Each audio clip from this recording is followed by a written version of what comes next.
La serviette, ce pur luxe brodé d'une étoile dorée, était froissée dans ma main qui tremblait légèrement.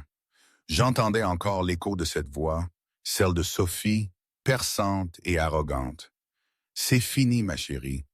Tu ne comprends pas qu'on n'a pas besoin de toi, que tu n'es personne?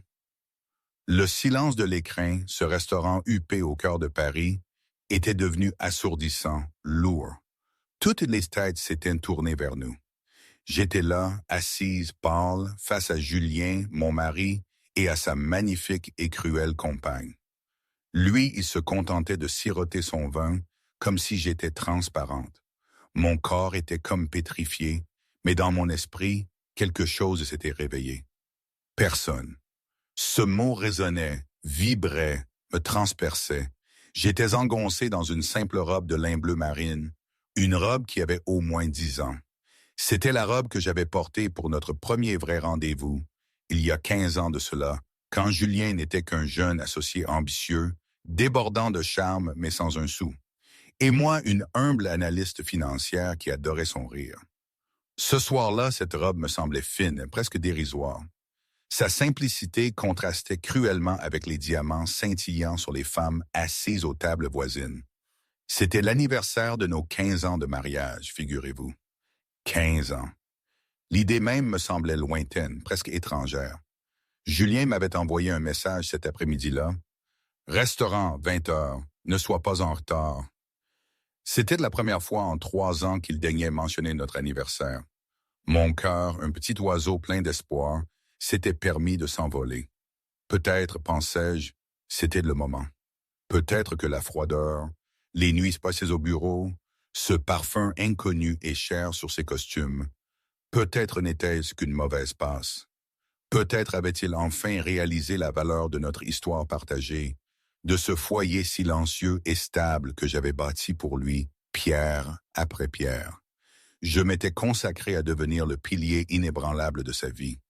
Quand la société de Julien, Dubois Industries, avait commencé à décoller, j'avais abandonné ma propre carrière prometteuse dans la finance, à sa demande. « J'ai besoin de toi, Marie », m'avait-il dit. « J'ai besoin d'une base solide. Tu es mon rocher. » Alors, je suis devenue un rocher, immobile, silencieuse, et lentement, au fil des ans, poli par son indifférence grandissante. Il était le PDG, le faiseur de pluie, celui qui assistait au gala et s'envolait pour Genève. Moi, je gérais la maison, réglais les factures incroyablement complexes de notre vie quotidienne et faisais du bénévolat à la bibliothèque municipale de mon petit quartier. Une personne, un zéro, comme l'avait chuchoté l'une des nouvelles amies flamboyantes de Julien lors d'une fête de Noël catastrophique, juste assez fort pour que je l'entende. Un serveur s'approcha, son sourire était trop poli, presque douloureux. « Encore de l'eau, madame? »« Oui, merci. » ai-je murmuré, ma voix à peine audible. Il remplit mon verre, ses yeux jetant un coup d'œil fugace à mes poignets nus, puis au bras lourdement paré d'or de la femme à la table voisine, une certaine Madame de la Tour, une baronne de l'immobilier parisien. Je me suis encore un peu plus enfoncé dans ma chaise. J'ai regardé ma montre. 20h15. Julien était en retard. Il était toujours en retard. J'ai tracé du doigt la petite étoile brodée sur la serviette en lin. L'écrin.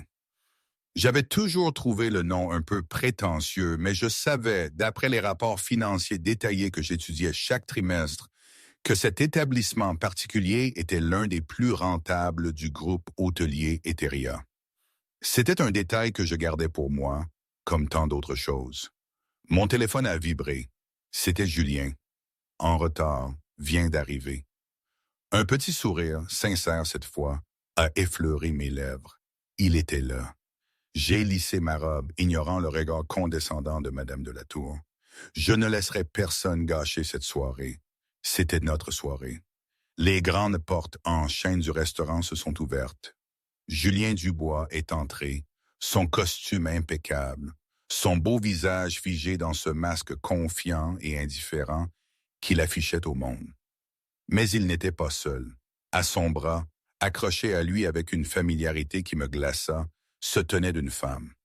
Elle était à couper le souffle, grande, avec des cascades de cheveux blond miel, vêtue d'une robe rouge qui semblait avoir été coulée sur son corps. Son rire était fort, aigu, résonnant dans le silence feutré de l'endroit. Je la connaissais. Je l'avais vue dans les pages mondaines. Sophie Morrow, une influenceuse connue, autant que je pouvais en juger, pour être vue avec des hommes puissants. Ils n'ont pas marché vers l'accueil. Ils ont marché directement, inexorablement, vers ma table. L'oiseau d'espoir dans ma poitrine n'est pas mort, il a été vaporisé. Le sang a quitté mon visage, me laissant un engourdissement froid et picotant. Ce n'était pas une erreur. Ce n'était pas une associée qu'il plaçait poliment avant de rejoindre sa femme. C'était une déclaration. Julien s'est arrêté à la table, ne prenant même pas la peine de me regarder dans les yeux. Il était concentré sur Sophie, lui tirant une chaise. « Julien !» Ma voix était un crépitement sec. Il m'a finalement regardé. Ses yeux, ceux dont j'étais tombée amoureuse, étaient aussi plats et froids que l'ardoise. « Marie, tu es là! C'est notre anniversaire, Julien! » ai-je dit, les mots ayant le goût de cendre. Sophie a laissé échapper un rire cristallin, cruel. « Oh, c'est aujourd'hui? Comme c'est mignon! » Julien, vieille sentimentaliste. Elle s'est drapée sur la chaise, sa main au vernis écarlate atterrissant possessivement sur le bras de Julien. Julien s'est éclairci la gorge, ajustant ses boutons de manchette. Il était un homme accomplissant une affaire nécessaire mais ennuyeuse. « Marie, je suis content que tu sois là. En fait, ça m'épargne un coup de téléphone. Sophie et moi, nous sommes ensemble. » Le restaurant, qui bourdonnait de conversations feutrées, commençait à se taire. Les tables proches faisaient semblant de ne pas écouter, ce qui signifiait qu'elles pendaient à chaque mot. Madame de la Tour avait figé sa coupe de champagne à mi-chemin de ses lèvres. « Ensemble? » J'ai répété le mot. « Absurde. »« Ne rends pas les choses difficiles, » a claqué Julien, sa voix basse. « C'est fini depuis des années, tu le sais. Nous ne sommes que des colocataires. Je demande le divorce. » « Tu demandes le divorce? » Mon esprit s'est emballé. Le contrat de mariage, les clauses. J'avais passé des années à structurer méticuleusement ma vie cachée, autour de ce document. Un document blindé, à condition que je ne sois pas celle qui dépose la demande. Il venait de faire une terrible, terrible erreur. Mais le choc était trop grand pour que cette prise de conscience n'offre le moindre réconfort. Bien sûr qu'il le demande, a coupé Sophie, sa voix comme du verre brisé. Elle s'est penchée sur la table, son parfum cher m'enveloppant d'une vague nauséabonde. Elle m'a regardé de haut en bas, de ma robe de 10 ans à mes chaussures pratiques à petits talons. Le dédain dans ses yeux était absolu. « Regardez-vous, » a dit Sophie, sa voix portant à travers la salle silencieuse. « Assise ici, à l'attendre. Vous pensiez vraiment qu'il allait fêter ça avec... ça? » Elle m'a désigné d'un geste dédaigneux. J'étais figé, mes mains agrippant la serviette. Je sentais des dizaines de paires d'yeux sur moi. « Il te dit que c'est fini, ma chérie, » a poursuivi Sophie, enhardie par mon silence. « Tu ne peux pas comprendre? Il veut une femme, pas une femme de ménage. Tu n'es personne. » « Personne? » Le mot a plané dans l'air, vibrant de cruauté. Julien n'a rien fait. Il ne m'a pas défendu. Il n'a même pas scié. Il a simplement fait signe à un serveur. « Une autre bouteille de Veuve Clicquot, s'il vous plaît. » J'ai senti les larmes monter, chaudes et piquantes. J'avais été humilié, jeté et ignoré de la manière la plus publique possible. J'étais un rocher, oui, un rocher qu'il venait de chasser de son chemin sans un second regard. J'ai tâtonné pour prendre mon sac à main. Ma seule pensée était de m'enfuir, de me cacher. Mais la scène ne s'est pas déroulée comme Sophie et Julien l'avaient imaginé. C'est à ce moment précis, alors que mes entrailles se tordaient de cette douleur ancestrale de l'abandon, que tout a basculé. Je ne sais plus qui exactement a croisé mon regard en premier, si c'était le serveur penaud ou Madame de la Tour elle-même, mais quelque chose a changé. Vous n'êtes personne, Madame Leclerc, a déclaré une nouvelle voix, profonde, calme et imprégnée d'une autorité qui a instantanément réduit au silence même la respiration suffisante de Sophie. J'ai levé les yeux, ma vision embrouillée. Debout à côté de notre table se tenait un homme en costume noir impeccable. Ce n'était pas un serveur. Il était plus âgé, les cheveux argentés aux tempes et les yeux vifs et intelligents d'un faucon. Son nom était Monsieur Pierre Dupont. Je le connaissais, mais pas d'ici. Julien, agacé par l'interruption, a levé les yeux. « Excusez-moi, nous sommes au milieu de quelque chose. Allez chercher le gérant. » Les lèvres de Monsieur Dupont se sont contractées en un sourire dénué d'humour. « Ce n'est pas nécessaire, je le suis. » Sophie a ricané. « Eh bien, monsieur le gérant, nous avons une conversation privée. Allez-vous-en et apportez-nous notre champagne. » Monsieur Dupont n'a pas bougé. Il n'a même pas regardé Sophie. Toute son attention était sur moi, et son expression était empreinte d'un profond respect et d'autre chose, une colère froide et précise. « Madame Leclerc, a-t-il dit, inclinant légèrement la tête, je suis désolé pour ce dérangement. Je n'étais pas au courant que vous dîniez dans la salle principale ce soir. Votre salon privé est bien sûr prêt. » Julien le regardait, sa fourchette à mi-chemin de son assiette. « Salon privé? De quoi parlez-vous? Elle est avec moi. » Sophie a éclaté d'un autre rire éclatant. « Oh, c'est impayable! C'est une politique du restaurant. Avoir pitié de la femme larguée? Ne vous dérangez pas, monsieur Dupont. Elle partait, justement. » Monsieur Dupont a finalement tourné son regard vers Sophie Moreau. La température autour de la table a chuté de 10 degrés. Ses yeux n'étaient pas en colère. Ils étaient analytiques, comme un biologiste étudiant un insecte particulièrement inintéressant. « Mademoiselle Moreau, » a-t-il dit, sa voix basse mais traversant la pièce. « Vous êtes une invitée dans cet établissement. » Il m'a désigné. Cette femme, elle, ne l'est pas. Julien, son arrogance piquée à vif, a jeté sa serviette. « Écoutez-moi bien. Je ne sais pas ce qui se passe, mais je suis Julien Dubois de Dubois Industries. C'est ma compagne, Mademoiselle Moreau. Nous sommes des clients importants. Celle-ci, il a agité une main dédaigneuse vers moi, est mon ex-femme bientôt officielle. C'est une femme au foyer, une inconnue. Elle n'a aucun compte ici. »« Oh, Monsieur Dubois, » a dit Monsieur Dupont, une note de réelle pitié dans la voix. « C'est là que vous vous trompez tragiquement. » Il s'est tourné vers moi et lentement, très lentement, je commençais à sortir de ma torpeur, du brouillard de mon choc. L'engourdissement était remplacé par une clarté froide et familière, celle que j'utilisais dans les salles de conseil, celle que Julien n'avait jamais vue.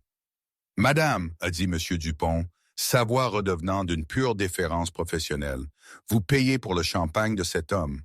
Dois-je le faire retirer? » Le restaurant entier était maintenant dans un silence stupéfait. Madame de la Tour, la baronne de l'immobilier, regardait Monsieur Dupont avec un air de reconnaissance soudaine. Elle savait exactement qui il était, et il était clair qu'il n'était pas un simple gérant. « Quoi? Qu'est-ce que vous l'avez appelé? » a balbutié Julien, sa bravade craquant enfin. « Je l'ai appelé madame, » a répondu Monsieur Dupont. « C'est son titre. »« Son titre? » a ricané Sophie, bien qu'un petit verre de doute commença à s'insinuer dans sa voix. « Qu'est-ce qu'elle est, la reine des 100 grades? » J'ai enfin retrouvé ma voix. Ce n'était pas le murmure tremblant d'avant. C'était bas, clair et posé. « Non, mademoiselle Moreau, » ai-je dit, regardant directement l'autre femme dans les yeux. « Je ne le suis pas. » J'ai posé ma serviette froissée sur la table et je me suis levé. Au même instant, Monsieur Dupont a instinctivement tiré ma chaise pour moi. C'était un geste de respect profondément enraciné. « Dupont !» a exigé Julien, son visage virant au rouge violacé. « Que signifie tout cela? Arrêtez ça! Êtes-vous son ami? C'est une blague? Je vous ferai perdre votre emploi pour ça. » Monsieur Dupont a effectivement souri. C'était un spectacle terrifiant. « Mon emploi, Monsieur Dubois? Ce serait compliqué. Vous voyez, si je suis le gérant un exercice de l'écran, ce n'est qu'une très petite partie de mes fonctions en tant que directeur des opérations du groupe hôtelier Eteria. Les sourcils épais de Sophie ont filé vers le haut. Eteria. Même elle connaissait ce nom. Il possédait des hôtels 5 étoiles partout dans le monde. Mais mon rôle le plus important, a poursuivi M. Dupont, posant une main sur le dossier de ma chaise, est d'agir en tant que bras droit et dirigeant public pour le fondateur, l'investisseur principal et l'actionnaire majoritaire de notre entreprise. Il a tourné son corps, s'inclinant entièrement vers moi, la véritable associée, Madame Marie Leclerc. Le silence qui a suivi était si profond que le lointain tintement d'une vaisselle de la cuisine a retenti comme un coup de feu. Le visage de Sophie Moreau, qui avait été un masque de suffisance supérieure, était maintenant un haut comique et figé de stupéfaction. Ses lèvres rouges peintes étaient entrouvertes, ses yeux écarquillés. Julien Dubois a simplement cligné des yeux. Il a regardé M. Dupont, puis moi, puis à nouveau M. Dupont. Un rire court et sec a éclaté de ses lèvres. C'est absurde. Ma Marie, propriétaire d'Eteria, elle fait du bénévolat à la bibliothèque. Elle gère le carnet de chèques de la maison. C'est la farce la plus ridicule et élaborée que j'ai jamais vue. Ce n'est pas une farce, Monsieur Dubois, a dit Monsieur Dupont. Son calme était inébranlable. Marie, dis-lui, a exigé Julien, se tournant vers moi. Dis à ce serveur d'arrêter. Dis-lui qui tu es. J'ai regardé mon mari, l'homme que j'avais aimé, l'homme que j'avais soutenu, l'homme qui venait de me qualifier publiquement de personne pendant qu'il était assis à côté de sa maîtresse, le jour de notre anniversaire. Il a raison, Julien, ai-je dit, ma voix était stable. Je suis l'actionnaire majoritaire de Eteria Hospitality. Le visage de Julien est passé du rouge au blanc pâle et maladif. Quoi? Non, non, c'est impossible. Ton héritage, ce n'était qu'un petit fonds d'action de ton grand-père. Ce n'était rien. Un hobby. C'était un fonds de démarrage de 2 millions d'euros, l'ai-je corrigé, ma voix aussi nette qu'un billet de banque neuf, que je n'ai jamais touché. Je t'ai laissé croire que c'était un hobby pendant que j'obtenais mon propre diplôme en finance, mon propre expérience d'analyste. Et avec le protégé de mon grand-père, M. Dupont, ici, nous avons fondé Leclerc Dupont Investissement. Leclerc Dupont Investissement, et murmurait Julien, le nom inconnu. Nous sommes une société de capital investissement, M. Dubois, a précisé M. Dupont, son ton presque jubilatoire. Nous sommes spécialisés dans l'hôtellerie haut de gamme et l'immobilier commercial en difficulté. Groupe Eteria est simplement notre plus grande et la plus visible de nos filiales. L'écrin n'est, je suppose que vous appelleriez ça un projet personnel, un projet très, très rentable. Madame de la Tour, la magnate de l'immobilier à la table voisine, est soudainement pris la parole, sa voix résonnant d'un respect nouveau. Leclerc Dupont, votre AW. Leclerc, celle qui a racheté le portefeuille du régent à mon équipe le mois dernier. Mon Dieu, j'ai incliné poliment la tête. Madame de la Tour, un plaisir d'enfin mettre un visage sur un nom. Votre offre était très énergique. Madame de la Tour a regardé la femme modeste en robe de lin, puis l'homme apoplectique et sa maîtresse tape à l'œil. Elle a levé son verre. AAW, Leclerc. Julien vacillait. Son monde basculait sur son axe. Mais ma société Dubois Industries, j'ai réussi. J'ai construit ça. J'ai fait ça. Oui, tu l'as fait, et je dis. Tu as construit une entreprise de logistique modérément réussie. Mais tu es surendetté depuis 2 ans, Julien. Tu as pris des décisions d'expansion imprudentes, essayant de financer un style de vie que tu ne pouvais pas te permettre. Comment le saurais-tu? A-t-il balbutié. Monsieur Dubois, a interrompu Monsieur Dupont. Qui, à votre avis, détient le bail de votre nouveau siège social sur l'avenue Montaigne?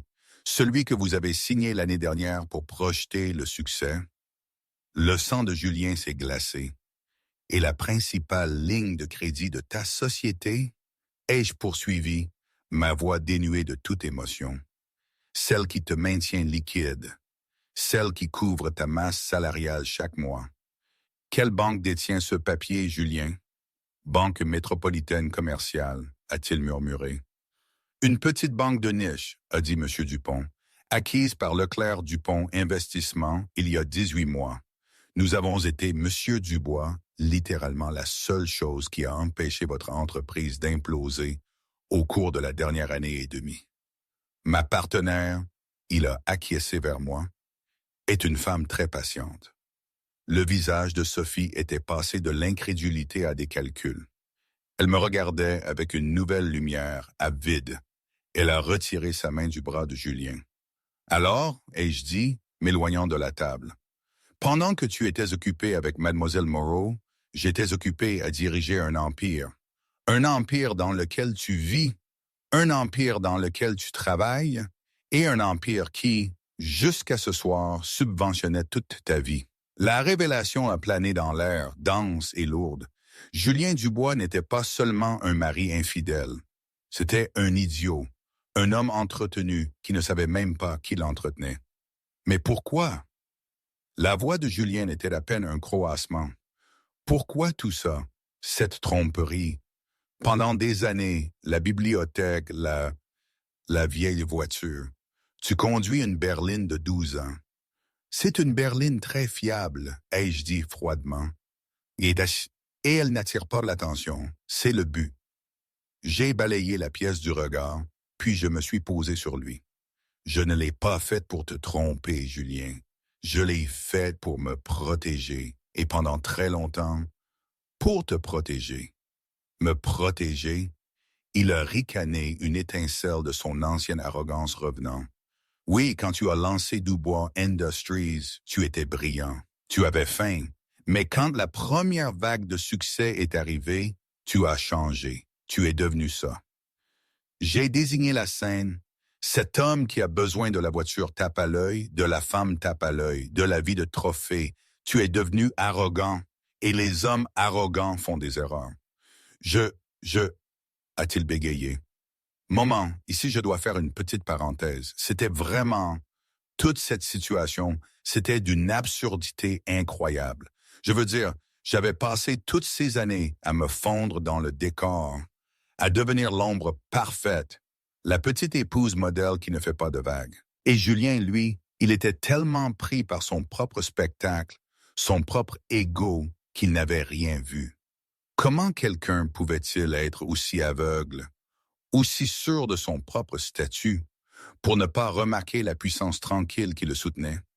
Il avait cette image de moi et il s'y accrochait désespérément, même quand la réalité s'écroulait autour de lui. En fait, je pense que j'ai fait ça aussi pour prouver que sa vision des choses était fausse, que sa superficialité était un piège, que la vraie force n'avait pas besoin de projecteurs.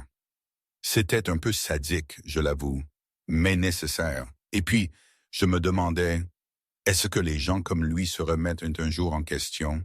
Ou est-ce qu'ils trouvent juste une autre proie à laquelle s'accrocher? Je n'en sais rien, vraiment. Bref, revenons à la pièce de théâtre qui était devenue ma vie. Tu as aussi insisté pour un contrat de mariage quand nous nous sommes mariés, ai-je continué. C'est toi qui gagnais plus d'argent à l'époque, grâce à la firme de ton père. Tu voulais protéger tes avoirs. Et ça les protège, a grogné Julien. Ça protège ma société. Tu as la maison, et c'est tout. J'ai presque ri. Oh, Julien, tu devrais vraiment lire les documents que tes avocats rédigent.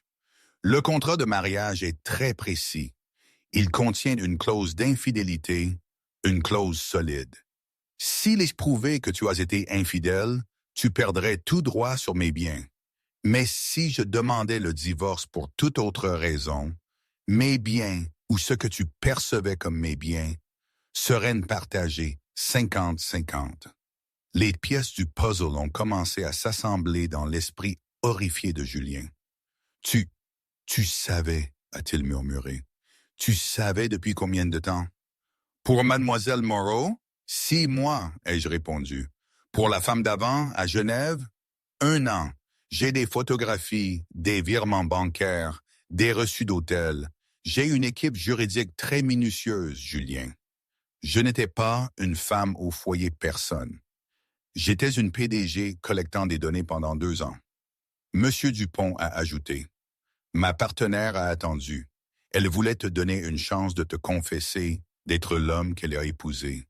Elle espérait. J'espérais, ai-je confirmé, une étincelle de tristesse sincère dans mes yeux. Je pensais que si je tenais bon, si je continuais à soutenir ta société dans l'ombre, tu retrouverais ton chemin. Ce soir, c'était ta dernière chance, notre anniversaire. Et tu l'as amené. Et alors, a tenté de brailler Julien. Alors tu gardes ton petit fonds de loisirs, je vais m'en sortir. Ma société est... Ta société, Julien, ai-je dit, ma voix devenant glaciale, est un château de cartes et Leclerc Dupont Investissement est la table sur laquelle il est posé. Tu es venu ici ce soir pour me traiter de personne et mettre fin à notre mariage. Tu viens de réussir. Mais tu n'as pas seulement mis fin à notre mariage, tu as mis fin à ta carrière. Sophie Moreau, qui était restée silencieuse, a soudain vu son propre avenir s'évaporer. Le penthouse sur l'avenue Montaigne, la carte noire, la vie pour laquelle elle avait signé, tout était lié à lui, et lui était lié à moi. Eh bien, a dit Sophie, se levant et lissant sa robe rouge. Elle a forcé un sourire éblouissant vers moi. Marie, madame, je dois dire que c'est incroyable. Vous êtes une inspiration pour les femmes du monde entier. Julien parlait toujours de vous, mais il ne vous a clairement pas apprécié. Moi, je peux vous apprécier. J'ai regardé la femme avec un léger dégoût. Je suis sûr que oui, mais je ne suis pas intéressé par votre appréciation, mademoiselle Moreau. Non, vous ne comprenez pas, a dit Sophie, s'approchant, sa voix devenant un ronronnement complice. Un homme comme Julien, il est faible. Vous êtes forte. Une femme forte a besoin, eh bien, d'amis puissants. C'était le pivot le plus éhonté de l'histoire, de maîtresse à sycophante en 30 secondes. J'ai simplement secoué la tête. Vous avez raison sur une chose, il est faible, et vous l'êtes aussi. Ma voix, maintenant qu'elle était enfin libérée, n'était pas forte. C'était pire. C'était d'une précision dévastatrice, d'un calme absolu, dépourvu de toute chaleur. C'était la voix d'un chirurgien annonçant un diagnostic terminal. Je n'ai pas regardé l'homme brisé et balbutiant, qui était encore techniquement mon mari. J'ai regardé seulement mon directeur des opérations.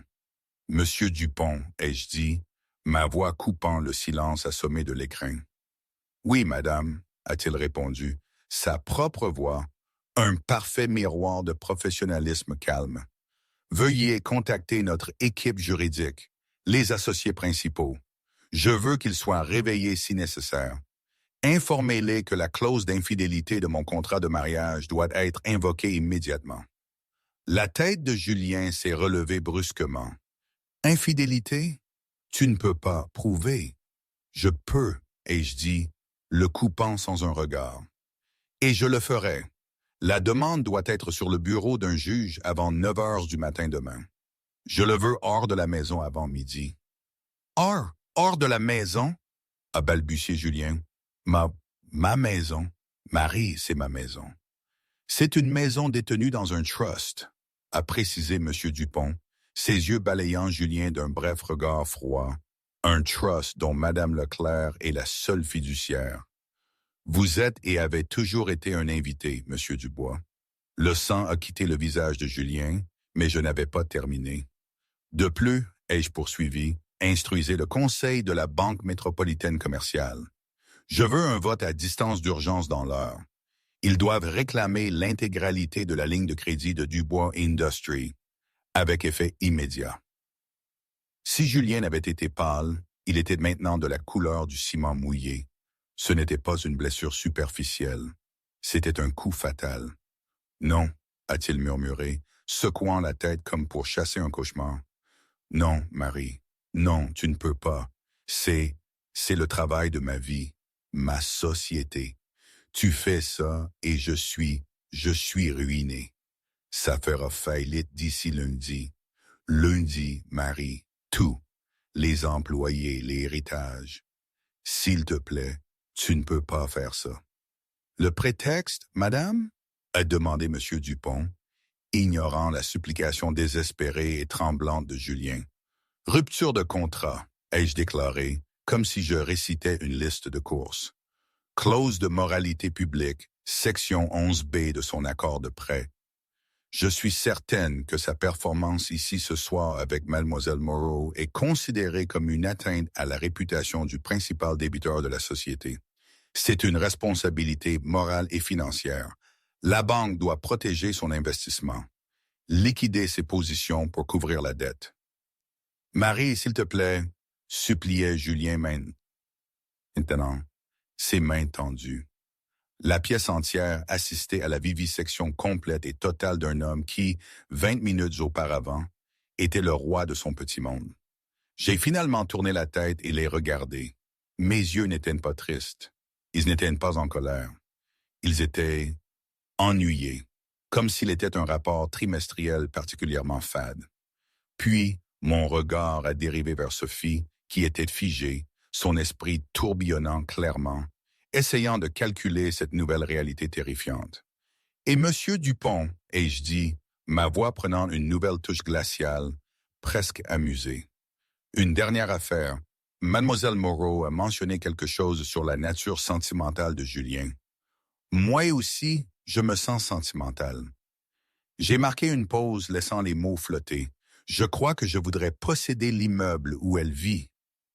Sophie a laissé échapper un petit son étouffé. Quoi? Monsieur Dupont vérifiait déjà son appareil sécurisé. Ah, les résidences du régent. Comme vous le savez, madame, nous détenons déjà 40% de la société détenant cet immeuble depuis le dernier trimestre. Achetez les 60% restants, ai-je ordonné. Je me fiche du coût. Payez une prime de 30% si nécessaire. Je veux que ce soit finalisé ce soir. Et puis demain matin, je veux que vous examiniez personnellement le bail de Mademoiselle Moreau. Je suis certaine qu'elle est en violation de quelque chose. Une plainte pour tapage, un invité non enregistré, une clause de moralité à elle. Trouvez-le et résiliez son bail. Je veux qu'elle soit dehors d'ici la fin de la journée. Ce coup à porter, le masque de cupidité calculé de Sophie s'est brisé, révélant la panique brute, viscérale. Julien Dubois, l'idiot ruiné, était sans valeur. Mais sa maison, c'était le moment où le désespoir de Julien a pris sa forme pathétique finale. La négociation. La colère n'avait pas marché. Le déni n'avait pas marché. Maintenant, l'appel à la pitié. « Chérie, écoute-moi », a-t-il dit, sa voix épaissie par une imitation grotesque et soudaine d'amour. Il a fait un mouvement, essayant de me saisir la main. Je l'ai retiré avant qu'il ne puisse me toucher. « Marie, chérie, c'était une erreur stupide, terrible. Elle ne signifie rien pour moi. Tu sais que c'est toi. Ça a toujours été toi. Je t'aime. Je t'ai toujours aimé. » C'est ce dernier mensonge pathétique qui a fait exploser Sophie. Tu l'aimes? La voix de Sophie était un cri brut et laid. Elle a pointé un doigt écarlate et tremblant vers l'homme qui suppliait. Tu viens de me dire dans la voiture que tu la détestais, qu'elle était une femme de ménage ennuyeuse et froide. Espèce de lâche pathétique, de perdant. Tais-toi, Sophie, a rugi Julien, sa panique le rendant fou. Tu es en train de tout gâcher. Tais-toi. C'est moi qui gâche tout. Sophie a laissé échapper un rire horrible et hystérique. C'est moi qui gâche tout. Tu es resté là et tu as laissé ta femme te ruiner. Tu n'es rien. Elle a raison. Tu n'es personne. Ça suffit, a hurlé Julien. Je les ai regardés tous les deux, la maîtresse et le mari se déchirant comme des animaux enragés. J'ai laissé le silence s'étirer, mon dégoût, une aura froide palpable. Finalement, j'ai pris la parole, ma voix douce, les faisant taire tous les deux. « Tu ne m'aimes pas, Julien, ai-je dit, ma voix claire et définitive. Tu ne me connais même pas. » J'ai regardé son visage désespéré et en sueur. « Tu as aimé l'idée de moi. Tu as aimé l'idée d'une épouse tranquille, solidaire, invisible, qui ne te remettrait jamais en question, qui rangerait ta vie et gérerait ta maison pendant que tu en vivrais une plus grande, plus importante. Tu m'as dit une fois, il y a longtemps, que j'étais ton rocher. J'ai fait un seul pas de plus, et il a tressailli. Tout le restaurant a semblé se pencher. La chose que tu as oubliée à propos des rochers, Julien, ai-je murmuré, c'est qu'ils sont très, très lourds. Et quand on en laisse tomber un, il écrase tout ce qui est en dessous. Je me suis redressé, comme un général renvoyant un soldat déshonoré, puis j'ai tourné mon regard vers Sophie, qui essayait frénétiquement et inutilement de réparer son maquillage ruiné avec une serviette. « Vous m'avez traité de personne, mademoiselle Moreau. » ai-je dit. « Vous avez moitié raison. » J'ai laissé la déclaration flotter dans le silence mort de la pièce. « À partir de 9 heures du matin demain, ai-je déclaré, je ne suis officiellement l'épouse de personne. Je ne suis pas à lui. J'ai désigné l'homme brisé du moton. Je ne suis pas à vous d'insulter. Je suis à moi-même. Et vous n'êtes qu'une locataire temporaire dans mon immeuble. Profitez de votre dernière nuit. » J'avais dit mon mot. L'exécution était complète. Je me suis retourné vers mon directeur des opérations. « Monsieur Dupont, ai-je dit, ma voix redevenue nette, professionnelle, veuillez demander à la sécurité d'escorter Monsieur Dubois et Mademoiselle Moreau à l'extérieur. Ils ont fini et ils dérangent les autres clients. »« Mon plaisir, madame, » a dit Monsieur Dupont. Il n'a pas élevé la voix. Il n'en avait pas besoin. Il a simplement claqué des doigts. D'une table près du bar, 2 grands hommes se sont levés. Ils n'étaient pas en uniforme de restaurant. Ils étaient en costume sombre, impeccablement taillés, avec des oreillettes. Ils ressemblaient à des agents secrets. C'étaient mes gardes du corps personnel. Et ils avaient dîné tranquillement, observant, attendant ce signal précis.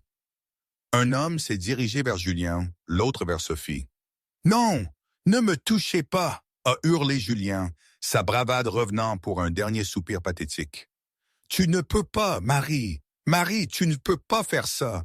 C'est notre anniversaire. » La supplication était si absurde, si totalement déconnectée de la réalité, qu'une femme à une table voisine a laissé échapper un halètement audible d'incrédulité. Sophie était tout aussi bruyante. « Ne me touchez pas. Savez-vous qui je suis? Je vous poursuivrai en justice. Je poursuivrai ce restaurant.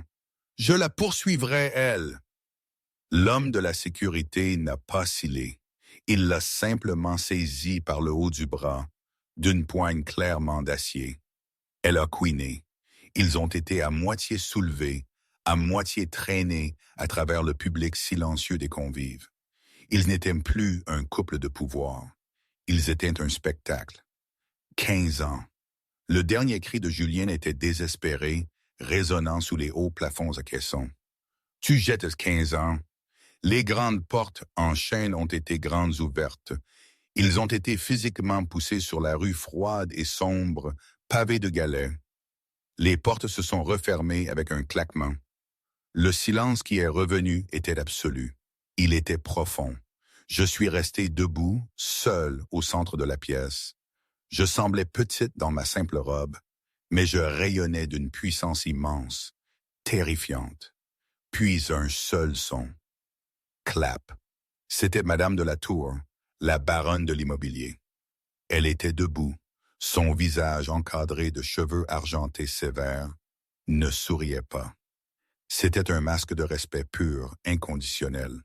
Clap, clap, clap. Puis le magnat de la banque à la table voisine, il s'est levé. Il a commencé à applaudir. Et puis, table par table, toute la salle, l'élite de la ville, l'ancienne fortune, le nouveau pouvoir. Ils se sont tous levés. Ce n'était pas une ovation. C'était une vague d'applaudissements rythmés, stupéfaits et soutenus. C'était une reconnaissance, un accueil. Ils assistaient en temps réel à la chute d'un imposteur et au couronnement public d'une reine. J'ai senti, malgré le calme que j'affichais, une soudaine chaleur derrière mes yeux. Ce n'était pas dans le plan. Le plan était discret, efficace, une extraction chirurgicale. C'était un couronnement. J'ai redressé ma colonne vertébrale, un geste qui m'a fait sentir comme si je me débarrassais d'un poids de 15 ans, un fardeau colossal. J'ai laissé la simple robe de lin de Dixence pendre sur moi. Ce n'était plus un symbole de ma modestie. C'était un témoignage de ma discipline. J'ai croisé le regard de Madame de la Tour à travers le petit espace et j'ai esquissé un petit hochement de tête contrôlé, royal. Madame de la Tour a cessé d'applaudir et a levé son verre. « Madame Leclerc, a-t-elle dit, sa voix claire. « Madame de la Tour, ai-je répondu, ma propre voix ferme. Monsieur Dupont, qui avait observé la scène avec une fierté immense et silencieuse, s'est avancé. « Madame, votre voiture est à l'entrée privée. »« Merci, Dupont, ai-je dit. Mais d'abord, s'il vous plaît, envoyez une bouteille de Dom Pérignon à chaque table de cette pièce avec mes excuses pour la théâtralité. » C'était inévitable. « Bien sûr, madame, a dit Dupont. » Il s'est tourné vers le chef de rang le plus proche, qui était resté figé, et a donné l'ordre d'un simple mouvement de poignet. Le personnel du restaurant s'est galvanisé et repris vie, et j'ai ajouté, me tournant vers la table de Madame de la Tour, « Veuillez envoyer une bouteille de Lafite Rothschild 59 à Madame de la Tour avec mes compliments pour son excellent timing. » Les lèvres fines de Madame de la Tour se sont incurvées en un sourire sincère. « J'ai hâte. » Et aux futures affaires, A.W. Leclerc. L'utilisation des initiales était un signal clair. Le secret était éventé. Le jeu avait changé. Dupont a posé une main sur mon coude, non pas pour me soutenir, mais pour me guider de cette façon. Il m'a conduite non pas vers les portes principales où Julien avait été expulsé, mais à travers un panneau discret, sans marque, dans le mur, lambrissé du même acajou foncé que le reste de la pièce. Il s'est ouvert sur un couloir somptueux et silencieux, tapissé d'un bordeaux profond. Le chaos de la salle à manger a disparu lorsque la porte s'est refermée derrière nous. Toute l'attitude de Dupont a changé. Le gérant déférent et respectueux avait disparu. À sa place se tenait le directeur des opérations vif et efficace, le protégé de mon grand-père, mon mentor, et mon partenaire le plus fiable. « Marie, a-t-il dit, sa voix sèche. Ça va? » « Je suis opérationnel, Dupont, ai-je répondu, ma voix se refroidissant à chaque seconde, perdant les derniers vestiges de l'épouse pour devenir la PDG. Il a agi exactement comme le profil psychologique le prédisait, arrogant, méprisant, et il a utilisé l'expression clé « personne ». Nous avons au moins 50 témoins de sa déclaration publique d'infidélité. Les enregistrements de sécurité du restaurant sont déjà téléchargés sur le serveur juridique, a confirmé Dupont tandis que nous marchions. L'audio est d'une clarté cristalline. La clause d'infidélité est inattaquable. Nous avons atteint un ascenseur privé qui s'est ouvert à notre approche. À l'intérieur, Dupont a appuyé sur le bouton du garage souterrain. « Eh bien, a dit Dupont, s'autorisant un petit sourire sinistre. C'était en retard. C'était nécessaire, ai-je dit, mon regard se durcissant.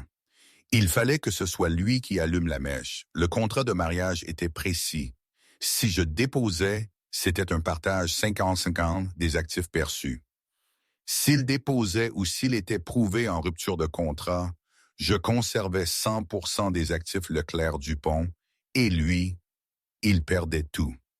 Il vient de me remettre tout son avenir sur un plateau d'argent. Les portes de l'ascenseur se sont ouvertes sur un garage privé impeccablement carrelé de blanc. Une seule voiture était présente. Ce n'était pas une Ferrari tape à l'œil ou une Rolls-Royce imposante. C'était une Bentley Mulsanne fabriquée sur mesure, de la couleur d'un nuage d'orage. C'était un véhicule qui ne criait pas pour attirer l'attention. Il la possédait, c'est tout. Un chauffeur en costume sombre se tenait à la porte arrière ouverte. Je me suis glissé à l'intérieur. Dupont a pris le siège passager et la grande berline s'est éloignée. Son moteur un profond vrombissement puissant. La voiture n'était pas un refuge. C'était une salle de guerre. Avant même que nous n'ayons atteint la rue, Dupont était sur son téléphone satellite sécurisé. Exécuter le protocole fer de lance. Oui. Maintenant, informer le conseil de la Banque métropolitaine commerciale. Je veux que la dette de Dubois Industries soit rappelée intégralement ce soir. Je me fiche de l'heure qu'il est à Londres. Mettez les administrateurs en ligne. La clause de moralité a été violée publiquement. Nous avons la preuve. Nous réclamons un défaut total. Liquider ses positions pour couvrir la dette. Oui, toutes. Moi, pendant ce temps, j'étais sur mon propre appareil, pas un téléphone, mais une tablette blindée et cryptée. Je ne pleurais pas. Je ne tremblais pas. Je travaillais. Mes doigts volaient sur l'écran. Dupont, ai-je dit, sans lever les yeux. Contactez le personnel de maison. Les serrures de la maison principale doivent être changées dans l'heure. Mes effets personnels ont été déplacés vers le sanctuaire la semaine dernière.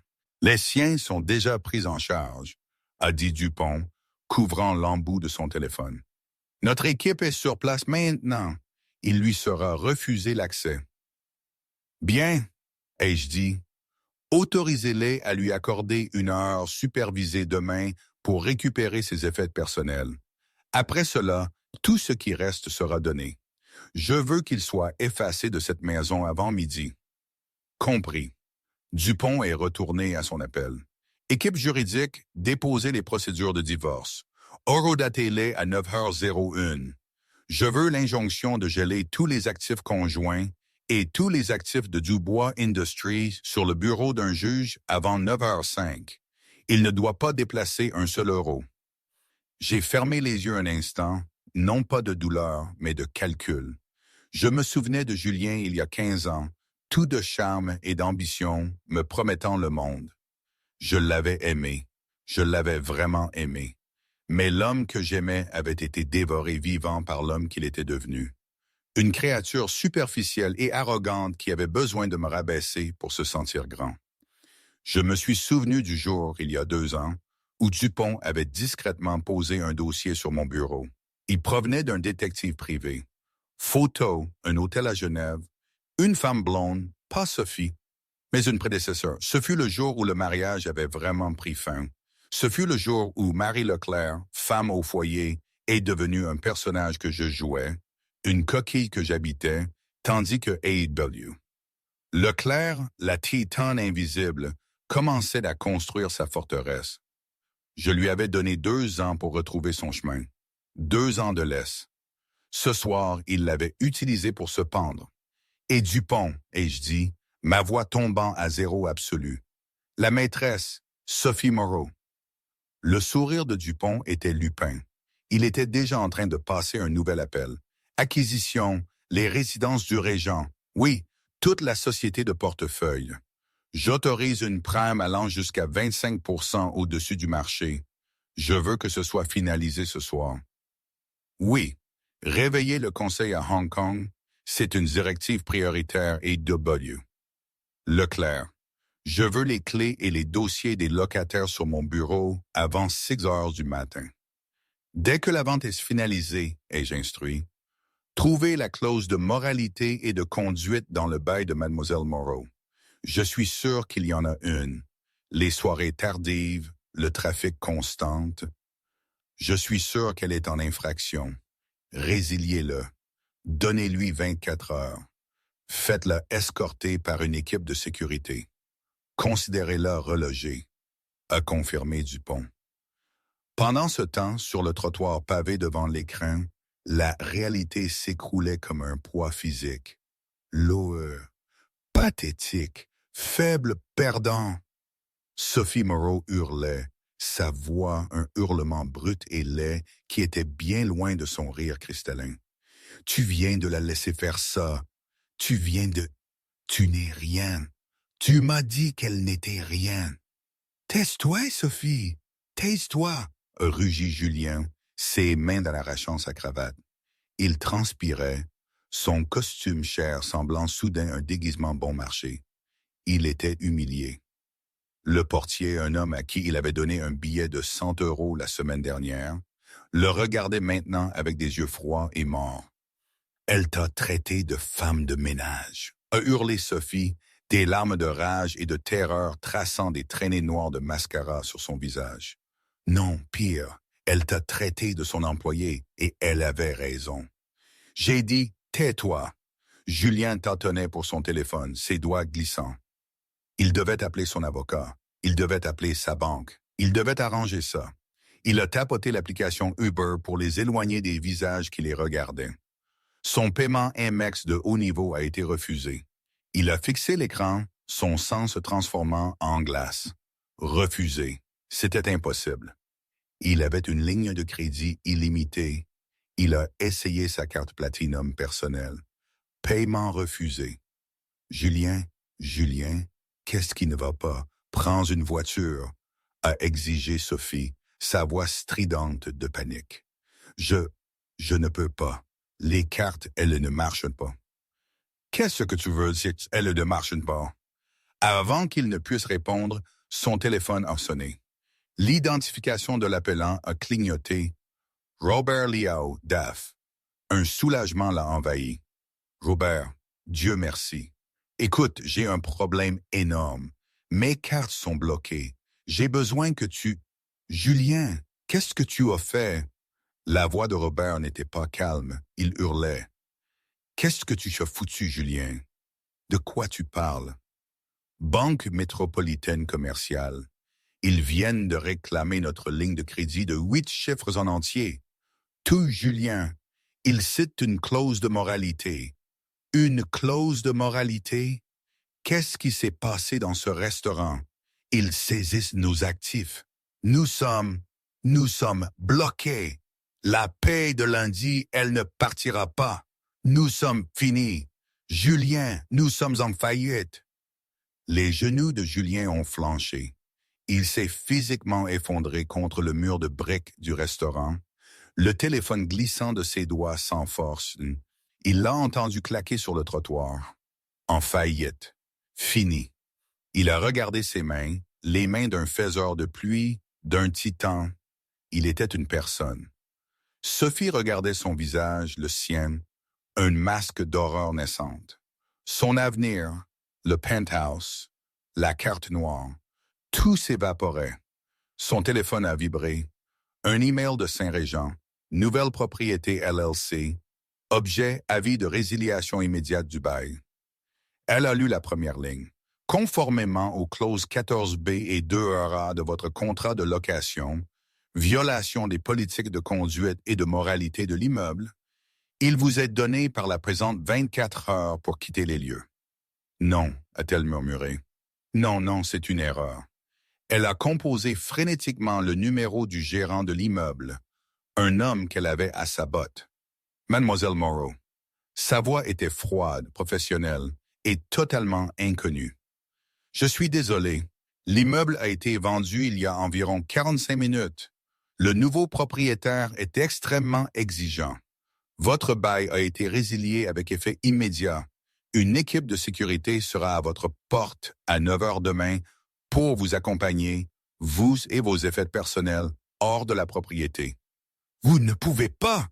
a-t-elle hurlé. « J'ai des droits !»« Vous avez 4 heures, mademoiselle Moreau. Bonne soirée. » La ligne est morte. Elle a regardé l'homme brisé au visage cendré glisser le long du mur. Elle a regardé son propre téléphone. Elle était bloquée. Il était ruiné. Elle a laissé échapper un sanglot guttural, de pur désespoir non dilué. Elle était toxique, liée à un fou ruiné et humilié. Personne ne la toucherait maintenant. Non, la Bentley Molson ne s'est pas dirigée vers la grande demeure que Julien considérait comme sa maison. Elle s'est glissée dans la ville, s'engageant dans un garage souterrain privé et gardée sous une tour de verre élégante et anonyme. Un ascenseur s'est ouvert directement sur un penthouse tentaculaire. Cela ne ressemblait en rien à la maison. La maison était remplie de bois sombre lourd, de tapisseries de chasse et de Lego de Julien. Cet endroit était lumineux, aéré et puissant, minimaliste, avec des murs de verre offrant une vue à 360 degrés sur la ville. Il n'était pas rempli de désordre, mais d'œuvres d'art modernes inestimables. C'était la véritable maison de Marie, le sanctuaire dont il n'avait jamais connu l'existence. Elle est sortie de l'ascenseur, et la robe de lin de 10 ans semblait soudain un choix artistique délibéré dans ce cadre hypermoderne. Dupont était déjà là, une tablette à la main, un expresso frais l'attendant sur une console en marbre. « Statut ?» a-t-elle dit, prenant la tasse. « Le service juridique a déposé les documents », a rapporté Dupont. « Le juge de garde a déjà signé l'injonction. Tous les actifs sont gelés. Dubois Industries est, à toute fin utile, défunte depuis 21h30. Les serrures de la maison sont changées. Notre chef d'équipe a rapporté que M. Dubois est arrivé il y a 20 minutes. L'accès lui a été refusé. Il a fait une scène. La police locale a été appelée. Il a été mis en garde pour intrusion et est parti à pied. Marie a pris une gorgée. Bien. Et Mademoiselle Moreau? L'acquisition de Saint-Régent est terminée. Cela a coûté une prime de 22% comme prévu. Son avis lui a été signifié. Elle a également fait une scène. « Laissez-la », a dit Marie, marchant vers la vaste paroi de verre. Elle a regardé les lumières de la ville, sa ville. Elle avait été invisible si longtemps, déplaçant des milliards depuis l'ombre, tout en jouant le rôle de l'épouse discrète et solidaire. Le masque était enfin tombé. Sa tablette a sonné une alerte. Dupont a regardé la sienne. « Ah, il semble que Madame de la Tour travaille aussi vite que nous. » Elle a officiellement retiré son offre sur le projet de front de mer. Marie s'est retournée, un petit sourire sincère touchant ses lèvres pour la première fois. Elle l'a en effet fait. Son assistante senior a envoyé un message sécurisé à mon bureau, et je cite, « Madame de la Tour n'a aucun intérêt à une guerre d'enchères avec AEW. Leclerc et souhaite proposer une coentreprise à la place. » Elle a déjà transmis le prospectus. Dupont a fait une pause, se dirigeant vers un réfrigérateur à vin caché. Il a récupéré une seule bouteille. Elle a également envoyé ceci à AEW. Leclerc a cette adresse, un Lafite 1959. Marie a ri, un rire clair et musical qui a résonné dans la vaste pièce ouverte. Il semble qu'elle parle la langue. Elle connaissait l'adresse. Une femme intelligente, a convenu Dupont. Elle reconnaît le vrai pouvoir. Fixez-lui une réunion pour lundi, Dupont. Envoyez-lui une caisse de Dom Pérignon 2005 en retour, un geste de théâtralité partagée. Oui, Marie. Elle a déboutonné la robe de lin bleu, la laissant tomber sur le sol en un simple tas abandonné. Elle se tenait dans une simple nuisette de soie, regardant l'empire qu'elle avait bâti en silence. Elle n'était pas personne. Elle n'était l'épouse de personne. « Oh, et Dupont », a-t-elle dit, se retournant. « Oui, Marie. »« Appelez la bibliothèque municipale, le programme de bénévolat avec lequel je travaille. Je veux que vous réserviez des vacances de 2 semaines, tous frais payés, pour tout le personnel à notre nouveau complexe de la Côte d'Azur. » Ils ont été des amis merveilleux. Dupont a souri d'un vrai sourire d'affection pour la femme qu'il connaissait depuis qu'elle était une jeune fille. « Tout de suite, Marie, bienvenue chez vous. » Marie a hoché la tête, prenant une autre gorgée de son expresso, regardant les lumières de la ville scintiller comme des bijoux. Ces bijoux. L'ancienne vie était terminée. La vraie commençait à peine. C'était une fin, bien sûr, mais pas une fin propre. Pas une fin heureuse telle qu'on les voit dans les contes. Plutôt une libération. Et aujourd'hui, je me demande toujours si chaque décision était la bonne. Si j'ai eu raison d'attendre si longtemps. Si ma patience a été une vertu ou une faiblesse. Peut-être un peu des deux. La vie n'est jamais simple, n'est-ce pas? Rien n'est parfait, et cette histoire non plus. Mais au moins, c'est ma vie, enfin. Et ça a une valeur inestimable. Qu'est-ce que vous auriez fait à ma place?